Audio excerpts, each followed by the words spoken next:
Bonsoir tout le monde, voici une nouvelle petite bouffée d'oxygène pour vous faire sortir de ce confinement. Nous vous emmenons sur le terrain. Ce soir nous démarrons avec un terrain dans l'espoir de voir des blaireaux. Nous devons vérifier l'occupation de certains terriers et nous commençons avec une vue imprenable sur la campagne genevoise.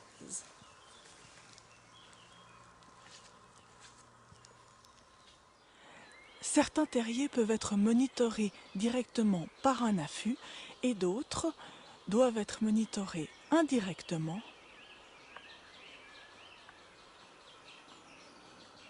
grâce à des caméras trappes.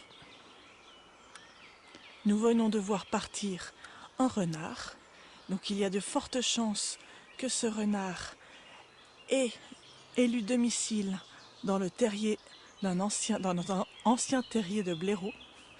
Nous verrons cela plus tard en vérifiant les images.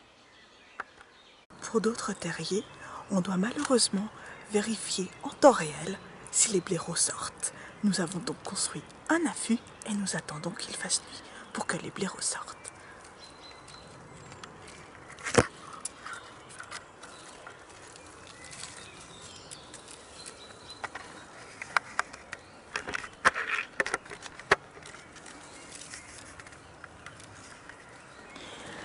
Ici, nous avons un très grand terrier qui comporte 5 gueules, donc 5 ouvertures sur l'extérieur. Nous pouvons en voir une tout au fond, là-bas. Et nous en avons devant nous une ici qui a l'air un peu moins entretenue et une ici, la principale, qui a l'air tout à fait entretenue. On peut même voir des déblais qui ont été sortis du terrier. On attend et on écoute les oiseaux.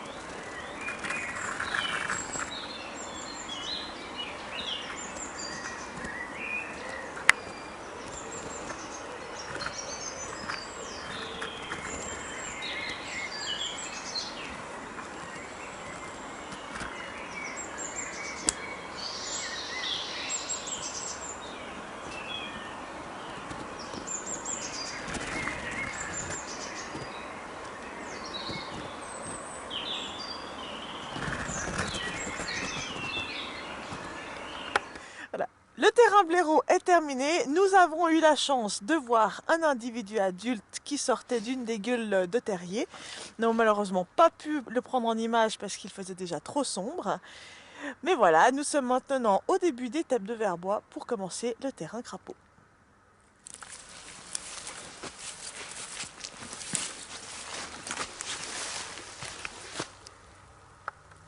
Alors là, on a un petit triton. On voit bien la ligne jaune sur le dessus du dos. Et on devine plein de petits points. C'est un triton carnifex.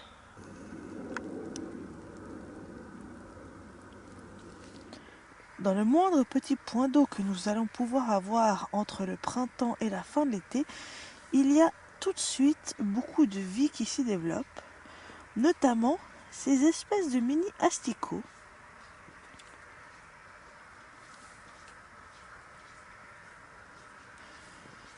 qui ont une forme de minuscules petits clous et qui gigotent dans tous les sens. Ce sont les larves de moustiques. Voici un petit insecte aquatique qu'on appelle les notonectes. Ce sont des insectes prédateurs des têtards d'amphibiens. C'est pour ça que nous prenons en compte également leur présence dans les points d'eau. Alors ici, on est dans le bac où on avait eu des crapauds la dernière fois. On vous avait montré quand on les a attrapés. Et là, en fait, on a un amplexus, c'est-à-dire que c'est un accouplement de deux crapauds. On voit dessous, un peu en avant, que y a un individu, c'est une femelle, et celui qui est dessus, qu'on voit la tête un peu en arrière, c'est le mâle.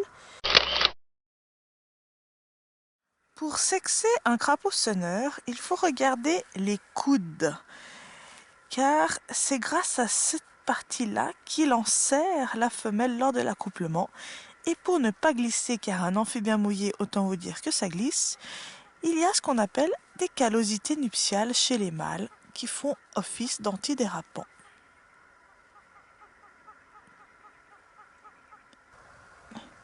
On voit que notre petit amplexus a déjà bien travaillé, car ces petites grappes de raisin, comme des grosses framboises, sont en réalité des pontes, et chaque petit point blanc est un œuf.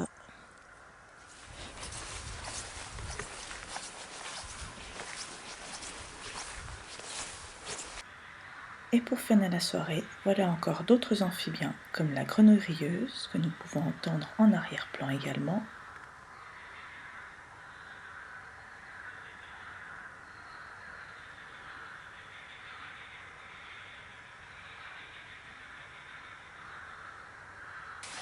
Et d'autres amphibiens, comme également les crapauds communs. Reconnaissable parmi d'autres espèces de crapauds grâce à son iris qui est cuivré.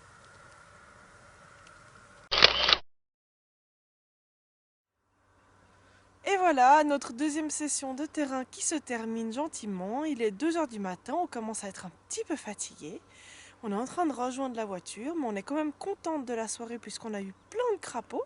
Sur la totalité, il n'y en a qu'un seul qu'on n'a pas réussi à attraper, donc c'est plutôt bien. Et on a même déjà eu des juvéniles et des œufs, ce qui est super cool. Donc on est contente et on vous souhaite une bonne nuit. On va aller vite dormir aussi et on vous dit à bientôt. À bientôt!